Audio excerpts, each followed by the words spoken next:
Hi guys, welcome back to Irish Footy Vlogs. As you can see, Seb from League of Irish Ball has joined me on this one. Seb, how are you? Keith, thanks very much for having us on. I'm living a dream. I'm living a dream. How are you? I'm not too bad. Guys, subscribe to the channel at home and subscribe to League of Irish Ball as well. I'll have the link in the description. Very good. That's the Thank league you. season over with, Seb, basically. You know, I mean, very interesting season, I think, but there's only one place to start, and that's the champions. We're going to talk about the teams more so than the games as such, but Shamrock Rovers are obviously beaten 2-1 at home to Sligo Rovers at Tallaght Stadium, made a lot of changes. Big game in Athens coming up, FAI Cup final against Cork City. Sligo Rovers, I felt when I saw that team, I thought to myself, Sligo Rovers a chance of getting at least a point here, and obviously they went on, got the win, Denham's goal and Elding's goal, but from Shamrock Rovers' point of view, first of all, Seb, I'd like to get your thoughts on it because it's obviously 5 titles in 6 years under Stephen Bradley, which still, you know, it's kind of hard to fathom in a way. It's a great record. They were 5 minutes away from winning it last year as well. That could have been 6 in a row. He hasn't done the League and Cup double. He's going to be looking to do that as well. And first of all, before I talk about kind of Stephen Bradley as such, how are Rovers this season? Shamrock Rovers, that was this season, in your opinion. um, first of all, I could, for whatever reason, I always forget there's a European game in the middle.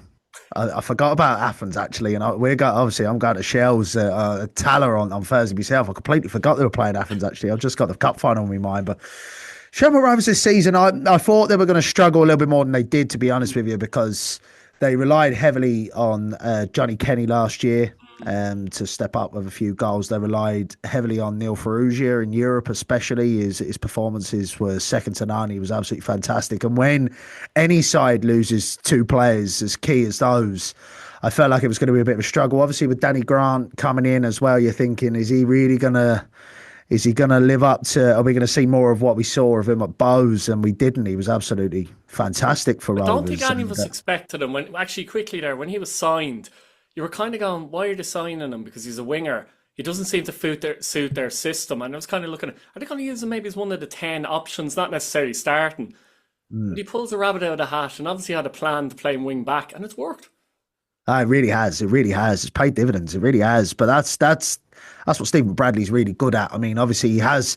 There's no doubt about it. Is an absolutely a massive pool of talent, Shamrock Rovers. But he really knows how to get the best out of every single player there. You know, you lose Johnny Kenny. They haven't replaced him. They got that guy from I can't remember his name now. McGovern, was it? But we haven't seen him. We haven't seen him really at all. We've Burke stepped up to the plate. Gaffney's come back in after injury. You know, I think they've been very, very good. Matt Healy sign, I think, as well, Seb, has been big, hasn't it, for them? Huge, yeah. Absolutely huge. He's been absolutely phenomenal in the middle there as well. He really has. He's been fantastic. He's got to be up there for Player of the Year for me. Not sure he quite wins it, but he's definitely in with a shout, you know.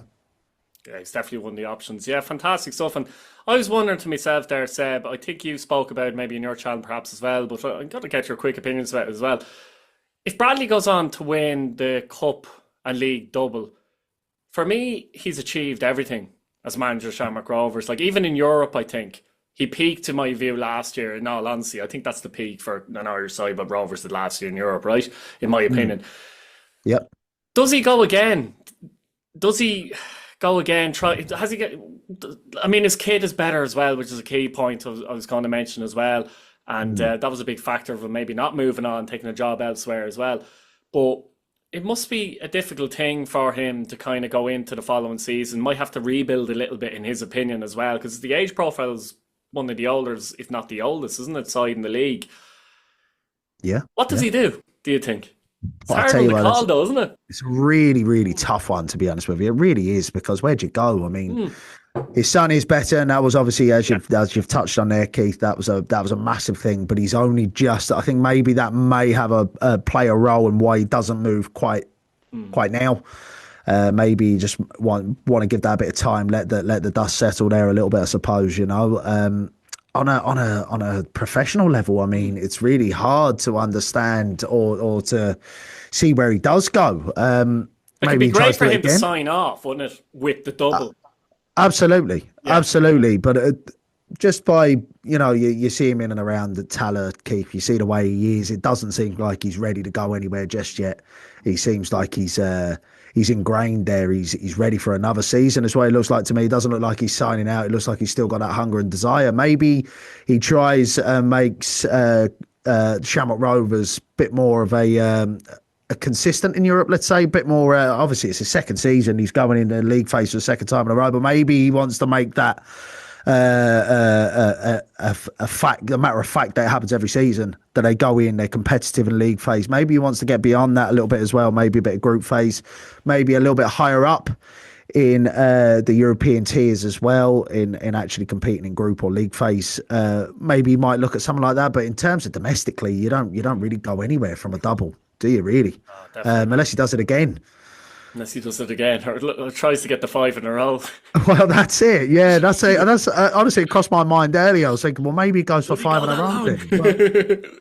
That's a long stint to attempt to possibly do it, even let alone actually exactly. do it. Like, exactly. To stick around for that long, But brilliant stuff from Shamrock Rovers, and fully deserved to win the title again. To win it back, obviously after Shelbourne winning it last year. Sligo Rovers now looked like they were in trouble for a lot of the season. They ended up finishing 7th. They were 11 points behind Galway United not too long ago as well, Seb. So it's been a massive turnaround for them. What's been the key or any key factors that you see in their turnaround in recent months, you'd have to say? Well, first of all, I'm absolutely delighted they've stayed up. I really like Sligo Rovers. I think they're a fantastic football club. I think they epitomise everything of what is good in football, to be honest with Keith. The way they run, supporters... They get good numbers considering the fact that they are a relatively small town, loyal fan base, and that for me is everything that's important in football, real community feel. And it's one of those towns in Ireland that is predominantly football. You think of Sligo, you think of Sligo Rovers, so I'm delighted to see them stay up. GAA, which is well, that's unusual. The thing. Yeah, that's the thing. Yeah. So it's I'm absolutely delighted to see them stay up, and they were absolutely buzzing to be staying up. The scenes at the M are incredible, but I think the main reason why they've stayed up is Johnny Russell's done a fantastic job. I think he come into the season after losing, I think it's 15 players in 2024, to try and form a squad or a team after losing 15 players. I don't know anyone. Really, the fact that as well, a lot of the clubs now being full time a few years are generally keeping more or less the same players. You know what I mean? It's not every club was in that boat as such. So you're right there. I think the summer window was huge 100%. For them, wasn't it, as well? And the likes of McLean coming in, for example, I think McManus just steadied the ship a bit defensively, didn't he, for them? Yeah, for sure. No, 100%. He's been absolutely phenomenal. He's been. I'd say he was their best signing in the summer, to be honest with you. McManus and O'Kane not too far behind, and Quirk obviously done well as well. But McLean definitely the standout for me. And I was going to lead on to that. To be fair, Keys, the summer. We always knew if they got in there early, got their business done early in the summer, they'd stand a chance of clawing their way up, and that's exactly what they did. But credit to Johnny Russell to get those players in, get them hit the ground running, because you don't see that too frequently. Players coming in and hit the ground running. No, exactly. It's funny, the summer window seems to be crucial, because similarly to Drogheda United last year, didn't they look in deep trouble? I know things went wrong for Dundalk as well, but they looked in big trouble until that summer window, and that was key for them as well. And they went on to win the FAI Cup, so it just shows how important the summer window actually is. 100%, Keith. I mean, they strengthened the whole spine of their side, Drogheda last season, from goalkeeper to centre forward. It really brought out the best in France Piero as well, getting DJT in the summer as well for Drogs. And similarly for Sligo Rovers, they've identified who they needed. They needed centre halves. They needed someone to pick the ball up in the middle of the park and play. And someone to partner, I suppose, to Kiki up there, few jinking runs in O'Kane. So, absolutely, I think you're dead right. And if anything, it's brought even more out of Owen Eldon since then as well, 100%. Now, Turner's Cross, it did finish Cork City 0, Derry City 1. That man, Michael Duffy, in 33 minutes. And first of all, what a season Michael Duffy. He's always been a good player. You almost forget, because he's been in the league so long and doing it for so long, you almost kind of don't think of him. Yeah. But he made everyone stand up and notice this year, because he's just been sensational, you know what I mean, this season. But you almost forget how good he is a lot of the time. He's been brilliant this season, unbelievable. I 100% echo those thoughts, to be honest with you, Keith. He's been absolutely brilliant. I mean, I think credit to Tiernan Lynch as well, identifying that Duffy's talent can be unlocked by just moving him slightly more central, giving him a little bit more of a free role instead of restricting him out on the wings. Credit to him. Most people won't recognise that Lynch has done a good job there by allowing him to have that freedom there. But Duffy was not taking nothing away from him. Keith, he's been absolutely fantastic. My player of the season, to be honest, it's a I'm not toss going to up. reveal mine yet, but I will say Yeah, no, no, I'm torn no. between him and somebody else. Trust me. Yeah, So well, yeah. for me, it was either him or Connor Keeley personally. I thought Connor Keeley's been absolutely fantastic. Devoy's not too far behind, but Duffy just pips it for me. I'll say nothing yet, but yeah, second. Look, ultimately, Derry City finished second in the league, 3 points behind Shamrock Rovers. Okay, that might be a little bit false in terms of I think Rovers are a bit easy, let's say, in the last couple of weeks, knowing it was won and they barely had to do anything to win it, maybe get a point here or there, that kind of way. So, but they finished second in the league, and ultimately, like, they finished 9 points ahead of Bohemians, who are in fourth. Do you know what I mean? And, after Rory Higgins came in, it was a disaster last year, finishing fourth from the position they were in and losing the cup. Absolute disaster of a season for Derry City. Really was, and as you say, Lynch has come in, and look, people are questioning him and looking at him, which you'd expect at the start. But even throughout the season, he seemed to be getting a bit of criticism. He brought in an awful lot of players. It took them a long time to gel, to be fair. But eventually they have gelled. And you're right about the Duffy thing. At times I watched Duffy last year when he played at Derry City under Higgins. And Derry played very slow across the back a lot of the time. And Duffy would be basically, as you say, anchored to the left wing. And they were too slow to release the ball through the thirds. Duffy can't affect the game there. But they're a bit quicker doing that now, obviously. As you say, Duffy's more central. At times he comes on the right. He's given a free role. I think with a player like that, you have to give him a free role if you can do that into the system. And it's been brilliant for Duffy. And he's really enjoyed it, I think, as well. But Tiernan Lynch, I think, has done a really good job. Now, the foundation is there. They'll be expected to challenge next season. But that's next season. But I don't know. I think you have to give him a serious amount of credit for the season he's had. They're in Europe. That was the aim at the start of the year, and they've done it comfortably, really. I think the problem with Derry, Keith, to be honest, is that the frustrations have leaked over from Higgins' tenure there, and it's crept into Lynch's. Lynch, I mean, I don't know what they were expecting this season. Everyone else has strengthened drastically. Bows have gone out, done big business. Shells have gone from City. They were overperforming last year by winning the league, but they went out and they've signed some serious players. I mean, they were just unfortunate. The likes of Chapman didn't hit the ground running, or it didn't kick on, because he was some player for Sligo Rovers the season before. I don't know what they were expecting, but I think second is they've done extremely well to find themselves in second position. I think Europe should have been really their aim. I don't think they could have been aiming any higher, but to be just behind Shamrock Rovers at the end of the season, and I agree with you, it is slightly false because Rovers had it wrapped up months ago, really. No one was really competing, but to Derry to find themselves so close to Shamrock Rovers at the end, I mean, absolutely credit. And look, he was reliant on Holt at the back. That was their big signing in the winter. He was obviously homesick, had to go home in the summer. So there's a spanner in the works straight away for him. I thought they might have been in trouble when he was gone. Yeah, exactly. And they ended up strengthening, they ended up tightening up back there. They brought Fleming in and they moved Todd central. And Fleming's been phenomenal as well. But you're not going to get all of those players in and they're all going to hit the ground running. It doesn't happen too frequently. That's why you give credit to Johnny Russell for making it happen in the summer, but it doesn't happen too frequent, Yeah, the key for there, I was there at Talca Park, and remember when the lights went out. I don't know, were you there in that one? Yeah, I wasn't. No, I was at Cork. Oh, you were at Cork. The lights went out, and I thought to myself, like, Derry were terrible that night, and I thought to myself that by the time they gel, it possibly could be too late, you know what I mean, in the season, but other teams maybe not doing as well as you thought as well, helped in that regard too, that they kept in touch, and ultimately they finished second. So yeah, my view has been a brilliant season for Derry City. As for Cork City, 15 points behind Waterford, to say it's a disappointing season would be an understatement there. Look, a lot of people might have expected them to go down anyway, but they were well adrift. Bizarrely, hypothetically they could win the FA Cup. It's a one-off game. We don't know this is a fact that Shamrock Rovers are going to win the cup. That would be just crazy if they did. And for me, I remember at the start of the season thinking that how well Sean Maguire and Keishin do or don't do actually could determine basically where they finish. And unfortunately, they got Keating injured very early, didn't they? And he was out for the season. Yeah. Maguire had a couple of little niggles early on as well, and never really got motoring either. And I think they probably looked to them too, didn't they?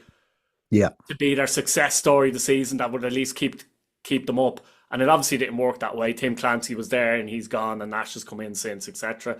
What do you think of Cork City? I think the word for me I'd be using is the lack of consistency there. I think they need, if you look at their 2023 season, it was very chop and change.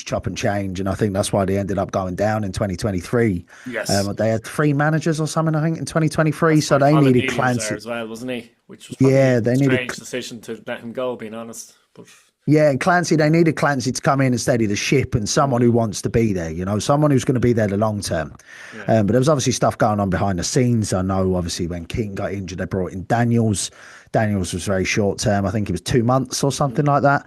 But also they were trying to put Daniels in the same house as Clancy if he wanted to stay, but Clancy didn't want to stay. He wanted to go back to Meath, and all of that happened. And I think that was...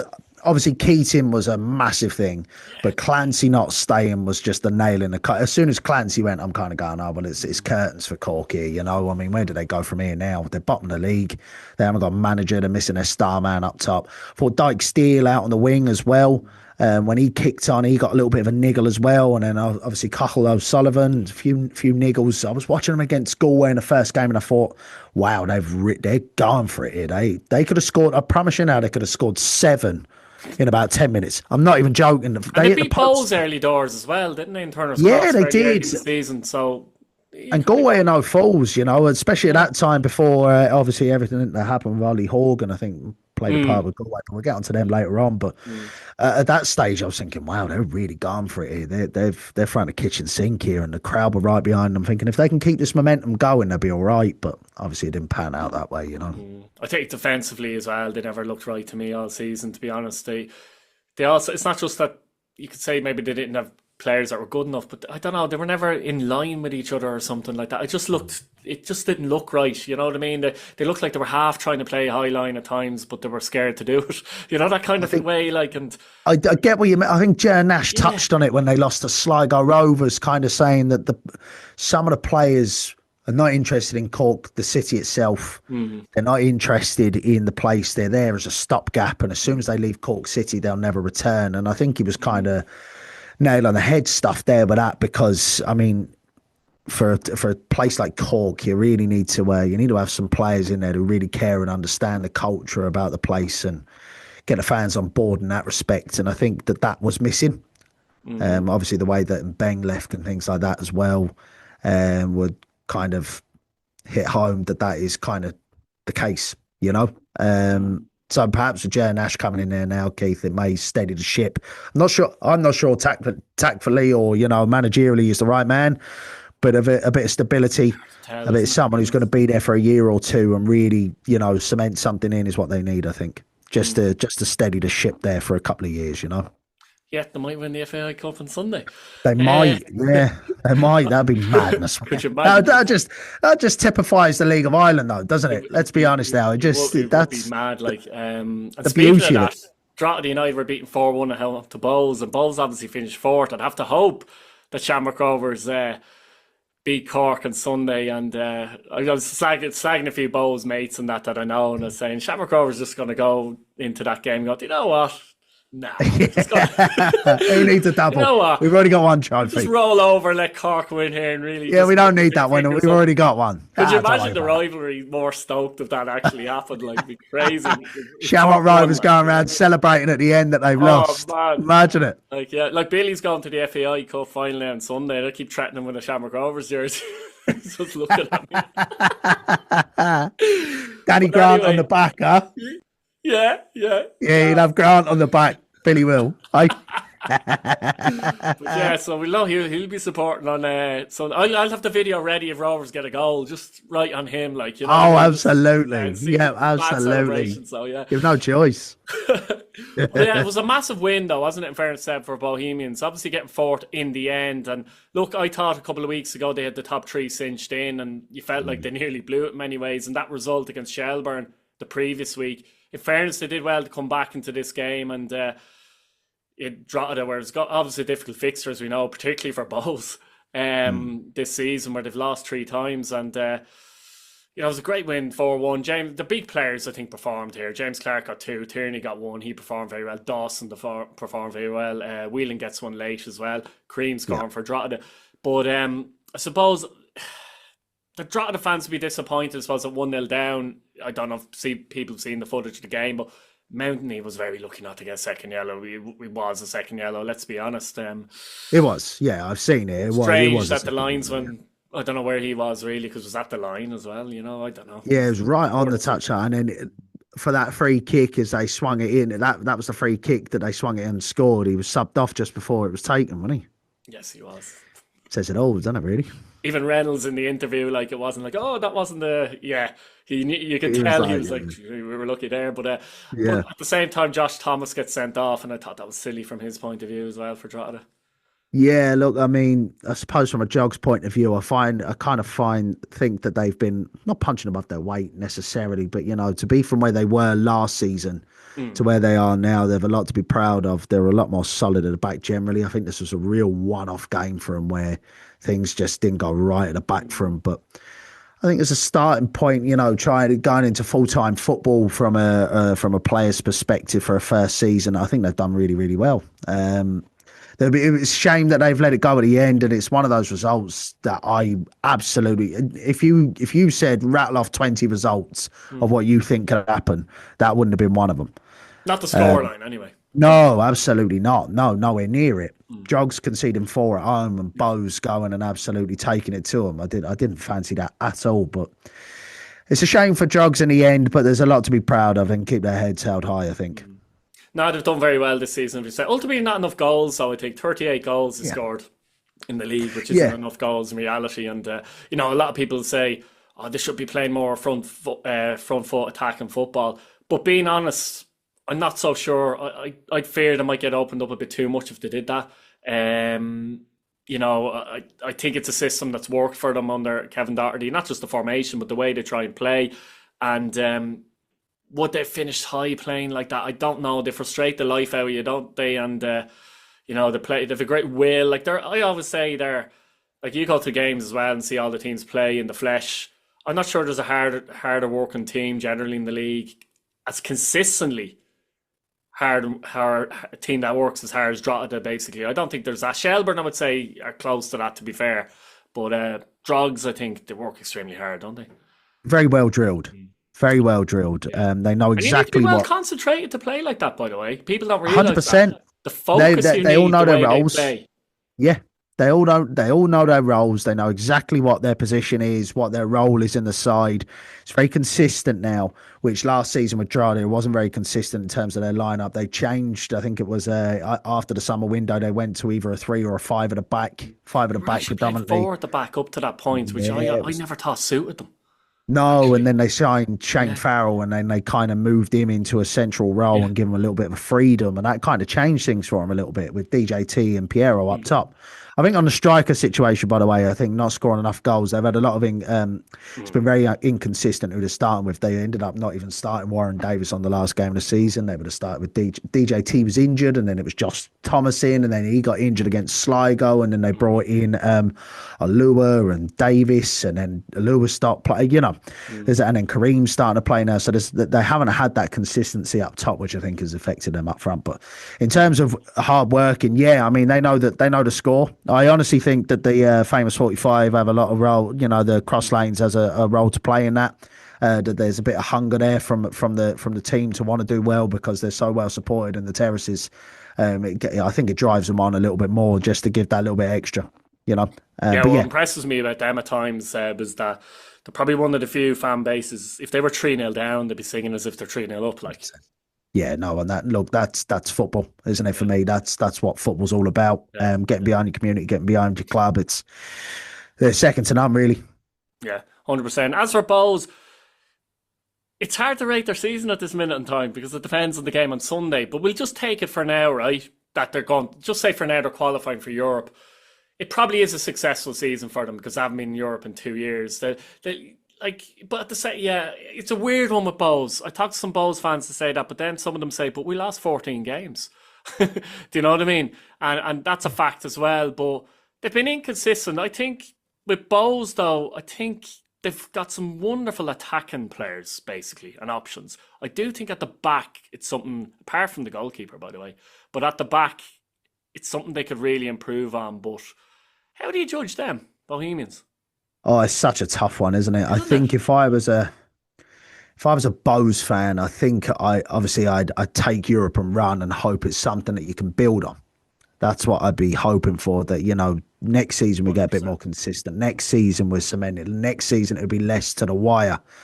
As long as they get it over the line, I think that's the most important thing for them. But from an outsider's perspective and looking from the outside in, I'd be looking at that thinking probably slightly disappointing. It's the fact they finished 8th last year. You're kind of going, but that was almost false. That was a disaster of a season. Well, I mean, their players, the squad that they had most certainly doesn't represent a side that's 8th in the table. Who finished 8th this season? It was Galway United. Yeah, I mean, Galway, if you compare the two squads, generally, Galway got a good squad, but I mean, generally, even back then, got the magic dust, if you like, of Clark and Tierney and Devoy, for example. Just throw them three out there, you know what I mean? Those players. Maybe sometimes they don't get the balance of the team right, Seb. Like, I think McDonald is a little bit underrated because I think he gives them legs in midfield, and sometimes 100%. When he doesn't play, like there was a Rovers game recently where they played midfield. They played Devoy, Tierney, and Clark as a 3-man midfield, but it wasn't balanced, and they were getting caught every time off the ball. Absolutely, 100%. McDonald is the unsung hero in that midfield. Absolutely, you need them type of midfielders, don't you? As well. Yeah, and for me, Rooney's one of those on the wing as well. He's one of those that he may not create a lot with a ball, but he's one of those that he spurs a crowd on. And when he come on against Waterford the other week when I was at Daily Mount, you were there as well. When we were at Daily Mount, he just changed the atmosphere in the terraces, and that's when you're at Daily Mount Park, that plays a huge part. Is the vibe in the Jody stand essentially, and the Des Kelly's getting a bit more vocal nowadays, but that's a huge part on how Bows play. Is when the crowd's behind them. So having those types of players in there who are going to come up and get stuck in and win the ball back and looking to do the dirty work. That's what spurs the crowd on. So I agree with you. McDonald is absolutely an unsung hero on that side for me. Absolutely. Jordan Flores as well is another one this season, has been fantastic at left back. Yeah. He's had a really good 100% season. with that. Yeah, 100%. He's been very good. He's not a natural left back, but he's grown into that role. Yeah, interesting stuff. I suppose, again, bowl season will depend on what happens on Sunday. That's going to be really interesting. But at Talca Park finished Shelbourne 0, St. Patrick's Athletic 0, and obviously Shelbourne finished 3rd in the end. And a bit like I said a few there, that bowls looked like the top 3 done a couple of weeks ago. Shelbourne looked like 4th was going to be the position. Maybe they were going to finish at kind of best 4th, 5th position. They've managed to get into a position where they're finishing 5 points above Bows and 7 points above St. Patrick's Athletic, for example. And they won their last 5 before the draw against St. Pat's, and obviously that gave them something. And again, a bit like I've said like this before, like Drogheda, they're a very hard-working team off the ball, but have better players probably overall, to be fair. Yep. I mean, some players like, Harry Wood, I think, has been very good this season. Kerr McEnroy, especially as the season's gone on, he's got better and better and better, hasn't he? Meepo has done better than people give him credit for, in my opinion, as well. 100%. Okay, misses chances. Mason Mealy's missed a lot of good chances this year as well, and he's been very Centre good. Forwards do, though. What's that? Centre forwards do miss chances. Yeah.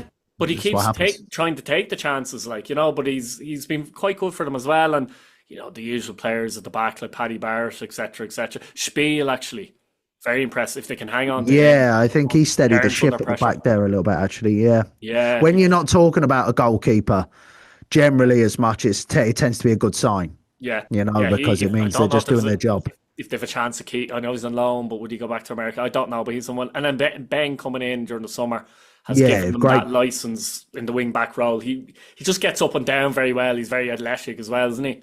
Which is mad, actually, to be honest with you, because I think he has done fantastically there. But I thought Caffrey was one of their better players as well. But he's obviously come in and doing Caffrey was playing there, wasn't he? Yeah, it's interesting actually how he's saying that Caffrey's been a bit power player since, and I think came on midfield. one of the But games even against recently as well. Linfield at home, when Caffrey come on in Yeah, he come on as left wing back, I think yeah, it was. yeah. He was He'd be more of a absolutely, goal threat, wouldn't he, as well? yeah, he was Caffrey. fantastic. I Yeah, think he created two. I might have scored one yeah, himself. I can't remember now, but I just remember thinking, wow, what a performance by yeah. Caffrey.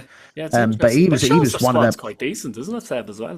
really good, great Francis depth. coming in is another one. He's had an injury, but so he's been kind of, I don't think he's been brilliant yet, as good as he can play. He's had some good games. Yeah, I agree with you. You won't see that till next season with him, but he's a really good signing as well, Francis, I think.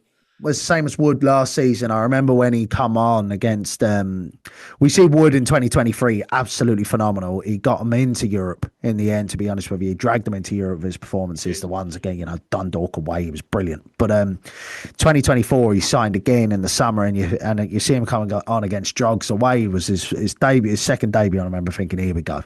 But his name's Wood, but he literally was walking like a lump of wood. He could barely move at that stage, and I'm thinking, oh God, what? But obviously, you're seeing him this season, phenomenal. I was the same, actually, He's been phenomenal this season, but we'll see the same with Henry Francis next season. He's going to build on that, and he was a special talent at Sligo Rovers last season as well when he played for them. He's decent signing, very good signing. Yeah, no, I think it's been a good season for Shelbourne because they won the league last year. I thought there might have been a bit of pressure on them coming into this season. I knew Shamrock Rovers would be better as well. So to finish in Europe, I think on the back of win the league, it's still a good position to be in for them. You had the Duff situation, obviously Duff leaving, and you thought, what way will this go? But Joey O'Brien's come in, Seb, and done a fantastic job, hasn't he? Brilliant. Look, I mean, absolutely phenomenal. He's been really, really good, and he's gone about his business. He's kept his head down. He's gone about his business.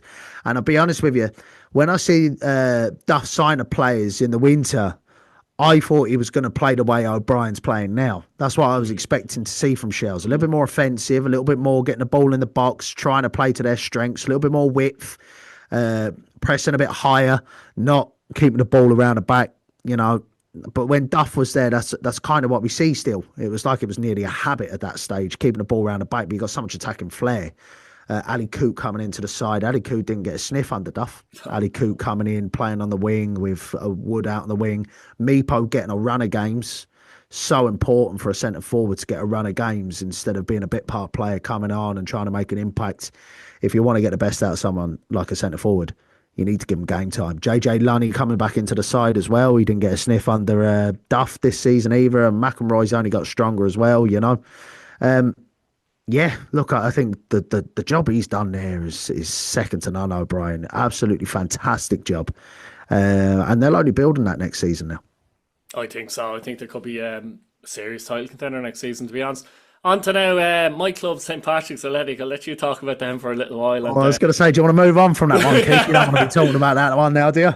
It's mad, actually, because they're Bucky's favourites to win. This is the mad thing, Seb. Bucky's my favourite to win the league at the start of the year when you think they were my favourite, yeah. No, they finished fifth in the league, 52 points, missing out in Europe, obviously. You'd have to say, you look at all the teams in the league and staring at the league table, they've been the biggest underachievers probably this season, haven't they? 100%. I think league position obviously is not good, but I think that semi-final defeat says it all.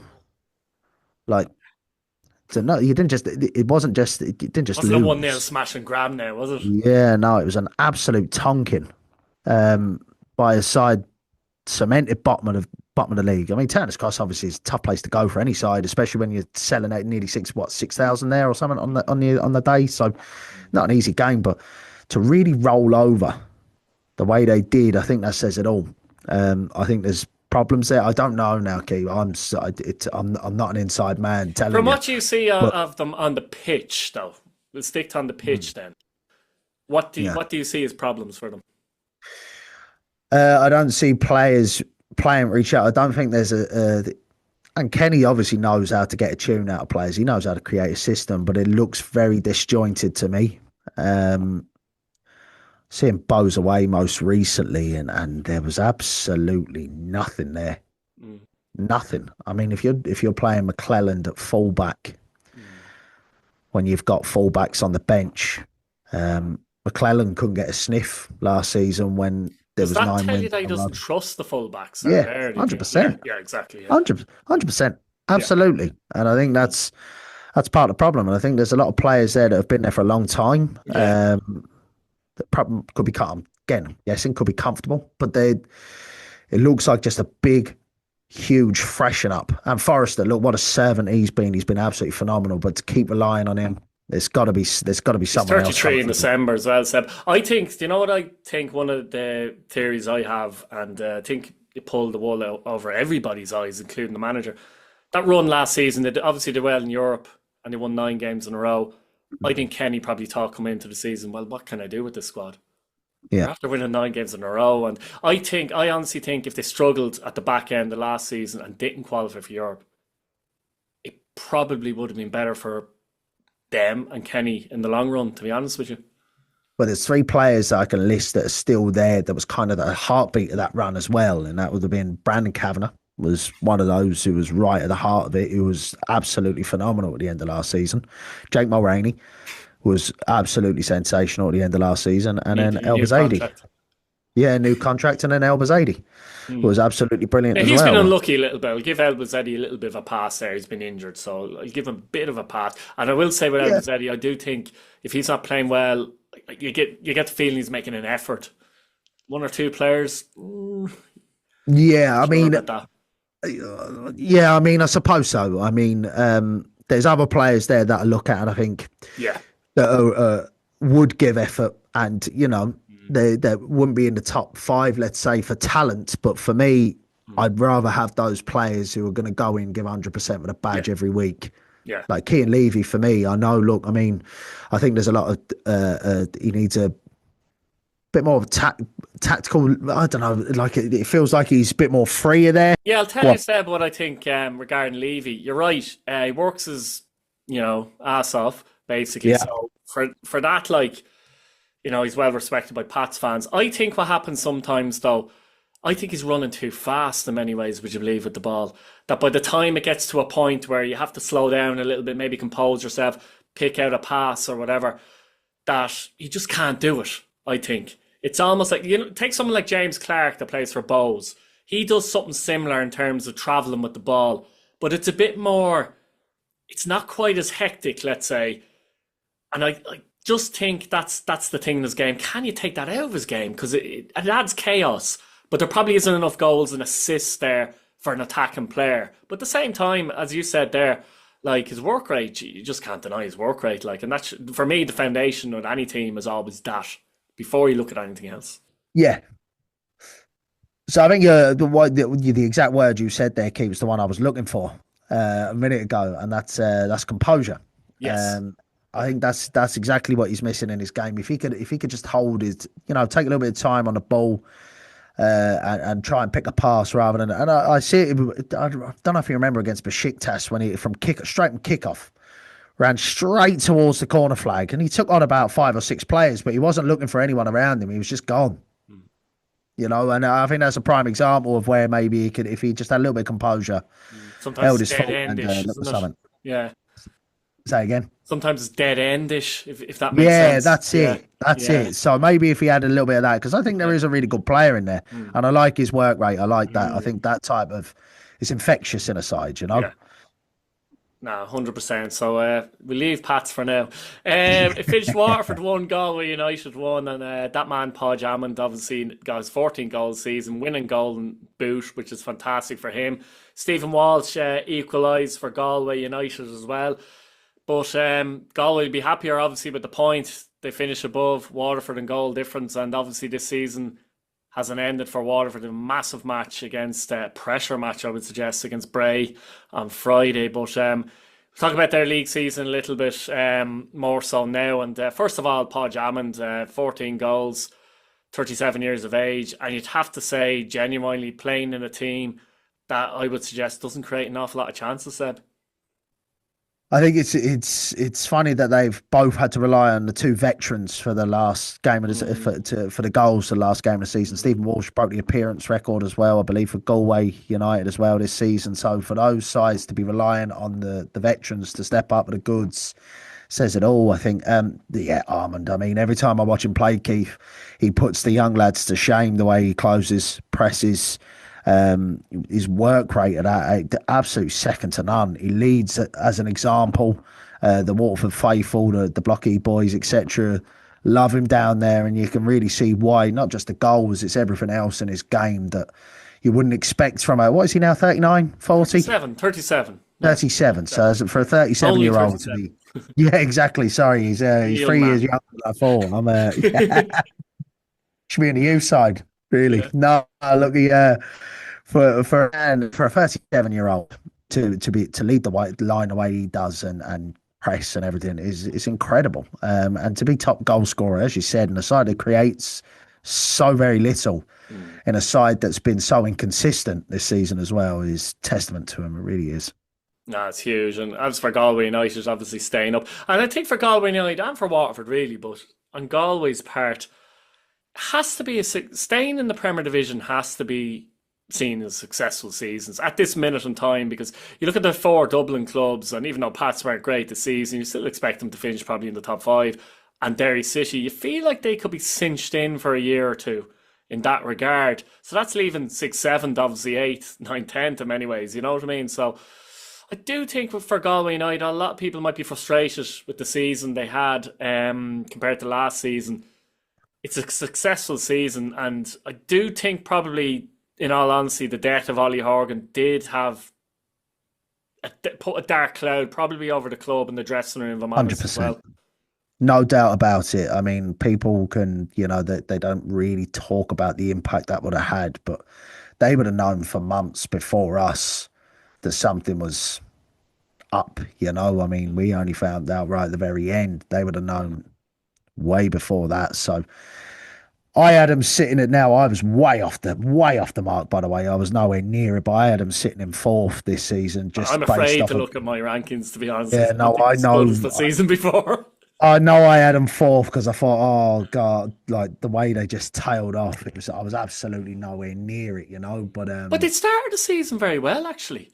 They were in the top 4 for a good chunk of that season.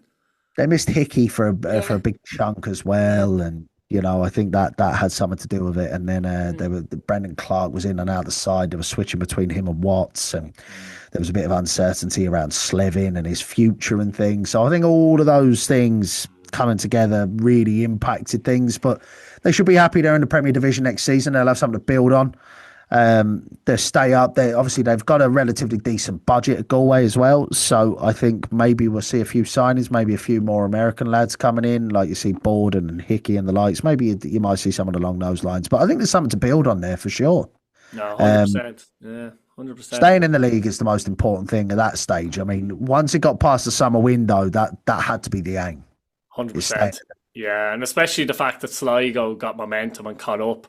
It looked like at various points Galway could finish 9th, but just about ahead of Waterford. And I suppose before we wrap it up, quick thoughts on Waterford and Bray. Like, let's be honest, Waterford are the better team. Yeah, but it's a banana skin, I always think, for the Premier Division team, because the pressure's on. You've so much to lose. The First Division team, Bray in this case, have nothing to lose really. Waterford, of course, are full-time clubs, so everyone at the club be reminded we have to be a Premier Division club. And also Waterford have been in this situation before where they've been big favourites and they've flopped, let's be honest. So whereas Waterford would technically have a much better team than Bray in a one-off game, if you're a Waterford fan, I think you're quite nervous about this one, aren't you? Absolutely you're nervous. Bray were here, they lost to Drogs last season, so they've got that experience of playing in a playoff final. They may use that as a bit of determination going into this one. Would have went into that with a lot of confidence in the back of the cup 100%. Win. Is the confidence there at Waterford? Probably not quite. No, absolutely. No. And the fact, I think Bray will have more fans there than Waterford as well. They'll have better numbers. I think they had 2,000 against in one of the. That was brilliant against UCD. Bear in mind it was UCD. Yeah, 2,000 there. I think Waterford, you'll be lucky to see 500. Travelling for it, so I think it's the Bray will be making more noise. I think the only thing maybe is Waterford don't have the worst record at Talca Park. I know they beat Shells there this season under Lawler, but you probably, if you looked at it on paper, you probably fancy Waterford. But there's a real big opportunity for Bray to cause a real huge upset here. I really do think that. I think if it was treaty, I think I'd be fancying Waterford, but with Bray. 100%. adds a different dynamic to it, you know. No, 100%. Look, Seb, that was brilliant. Thanks for coming on. Fair play to you.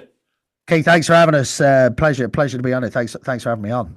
No bother. We'll see you later. Thank you. Cheers, guys. Thanks.